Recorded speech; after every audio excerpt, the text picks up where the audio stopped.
भारत की पहली महिला अंतरिक्ष यात्री कल्पना चावला को देश भर की महिलाएं एक आदर्श के रूप में देखती हैं।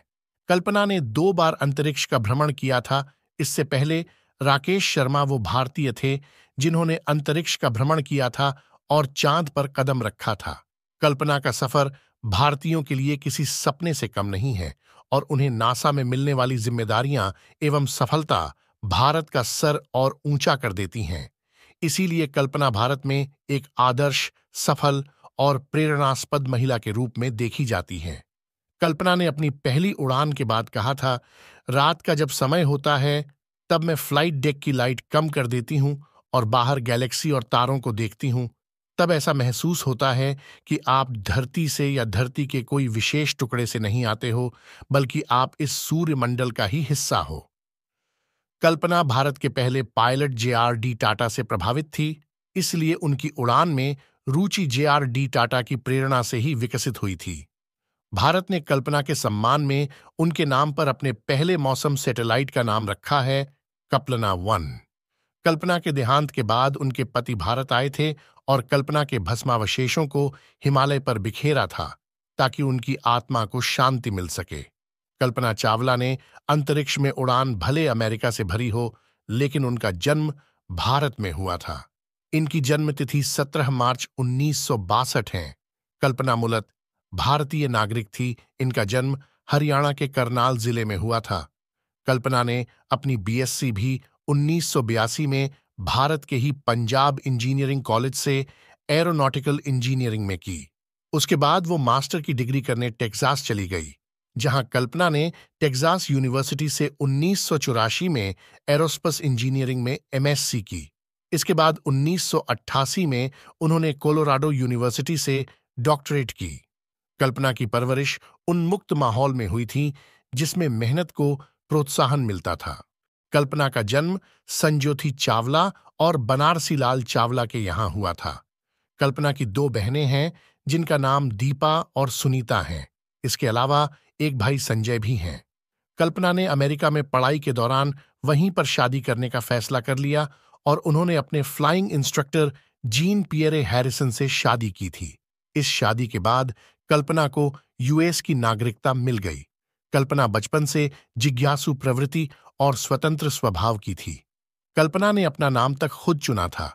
इसके बारे में उनकी मासी बताती हैं कि कल्पना को घर पर सब मोन्टो नाम से बुलाने लगे थे, लेकिन उनके घर के पास ही टैगोर बाल निकेतन स्कूल में प्रवेश के समय वहां की प्राध्यापिका ने उनका नामा पूछा।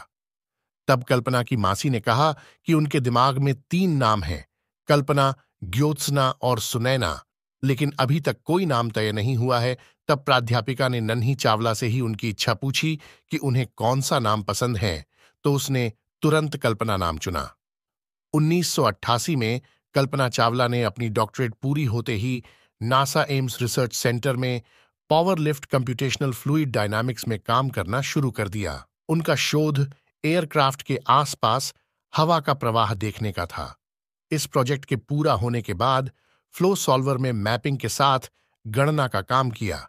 1993 में कल्पना चावला ने ओवरसेट मेथड्स इंक की लॉस एटलोस, कैलिफोर्निया में वाइस प्रेसिडेंट और रिसर्च वैज्ञानिक के तौर पर ज्वाइन किया। यहां उनका काम एक टीम बनाकर अन्य रिसर्चर के साथ मूविंग मल्टीपल बॉडी प्रॉब्लम के अनुकरण को देखना था। वो विकास और एरोडायनामिक ऑप्टिमाइजेशन में आवश्यक तकनीकों के प्रयोग के लिए जिम्मेदार थी। कल्पना चावला द्वारा किए गए विभिन्न प्रोजेक्ट्स, अलग अलग पेपर्स कई जर्नल्स में प्रकाशित हो रखे हैं। आओ दोस्तों, जानते हैं कल्पना चावला का नासा का अनुभव। 1994 में कल्पना चावला का नासा में चयन हो गया। इसके बाद कल्पना ने 1995 में जॉनसन स्पेस सेंटर में एक एस्ट्रोनॉट प्रतिभागी के तौर पर एस्ट्रोनॉट के 15वें ग्रुप में ज्वाइन किया। 1 साल तक प्रशिक्षण और मूल्यांकन के बाद वो ईवीए रोबोटिक कंप्यूटर ब्रांच के एस्ट्रोनॉट ऑफिस में टेक्निकल इशू के काम के लिए क्रू प्रतिनिधि के तौर पर नियुक्त की गई। उनको दिए गए कामों में रोबोटिक सिचुएशनल अवेयरनेस डिस्प्ले और testing space shuttle control software in the shuttle avionics integration laboratory में सॉफ्टवेयर को नियंत्रित करना था। नवंबर 1996 में कल्पना चावला को STS-87 पर मिशन विशेषज्ञ और प्राइम रोबोटिक आर्म ऑपरेटर के तौर पर नियुक्त किया गया। जनवरी 1998 में उन्हें शटल और स्टेशन फ्लाइट के लिए क्रू रिप्रेजेंटेटिव के पद पर नियुक्त किया गया। उसके बाद उन्होंने astronaut office crew system and habitability section में काम किया। वह 1997 में STS-87 और 2003 में STS-107 पर 30 दिन 14 घंटे और 54 मिनट के लिए अंतरिक्ष में गई। दोस्तों, स्पेस फ्लाइट का अनुभव। STS-87 कोलंबिया, STS-87 चौथी US माइक्रोग्रेविटी पेलोड फ्लाइट थी और ये इस प्रयोग पर आधारित थी कि अंतरिक्ष में वजन रहित वातावरण में कैसे विभिन्न भौतिक गतिविधियां होती हैं, और सूर्य के बाहरी वायुमंडलीय ऑब्जर्वेशन का कार्य भी इसमें शामिल था। क्रू के 2 सदस्यों का काम EVA स्पेस वॉक था, जो कि एक स्पार्टन उपग्रह का मैन्युअल कैप्चर दिखाया गया।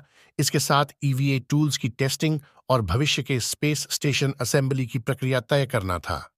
STS-87 ने धरती के 252 परिक्रमा 36 घंटे और 34 मिनट में की थी। STS-107 कोलंबिया का अनुभव। 16 दिनों की ये उड्डान विज्ञान और रिसर्च मिशन को समर्पित थी। एक दिन में 24 घंटे का काम होता था, जिसमें क्रू के सदस्य 2 शिफ्ट में बारी बारी से 80 प्रयोग का सफल परीक्षण कर चुके थे। STS-107 मिशन का 1 फरवरी 2003 को अकस्मात अंत तब हो गया जब स्पेस शटल कोलंबिया और क्रू निर्धारित लैंडिंग से 16 मिनट पहले प्रवेश करते हुए नष्ट हो गया। 1 फरवरी 2003 की सुबह जब स्पेस शटल धरती पर लौट रहा था और कैनेडी स्पेस सेंटर पर लैंड करने वाला था, तब लॉन्च के समय एक ब्रीफकेस के आकार का इंसुलेशन का टुकड़ा टूट गया और इसने शटल के उस विंग्स को क्षतिग्रस्त कर दिया जो कि इसकी री एंट्री के समय हीट से रक्षा कर रही थी। जैसे ही शटल वातावरण में पहुंचा, विंग के अंदर की गर्म हवा ने इसको तोड़ डेच दिया। अस्थायी क्राफ्ट हिला और लुढ़का और 1 मिनट के भीतर ही शिप के सभी क्रू सदस्य इसकी चपेट में आ गए। जमीन पर गिरने से पहले टेक्सास और लुसियाना पर इसका शटल टूटा। यह दुर्घटना 1986 में शटल चैलेंजर में हुए विस्फोट के बाद स्पेस शटल प्रोग्राम के लिए दूसरी बड़ी दुर्घटना थी। कल्पना चावला के साथ उनके क्रू में commander Rick D husband, pilot William C. McCool, payload commander Michael P. Anderson, payload specialist Ilan Ramon, जो कि पहले इजरायली एस्ट्रोनॉट थे, और mission specialist David M. Brown और लॉरेल B. क्लार्क थे। दोस्तों, हमारे देश में ऐसे ऐसे वीर महान पुरुष और महिलाएं हुई हैं जिन्होंने अपने देश के लिए अपनी जान तक की बाजी लगा दी। ऐसे वीरों को हमारी तरफ सत सत नमन। दोस्तों, उम्मीद है आपको जानकारी अच्छी तरह से समझ आई होगी। ऐसी और वीडियो के लिए हमारे चैनल फैक्ट नॉलेज फाइल को सब्सक्राइब करें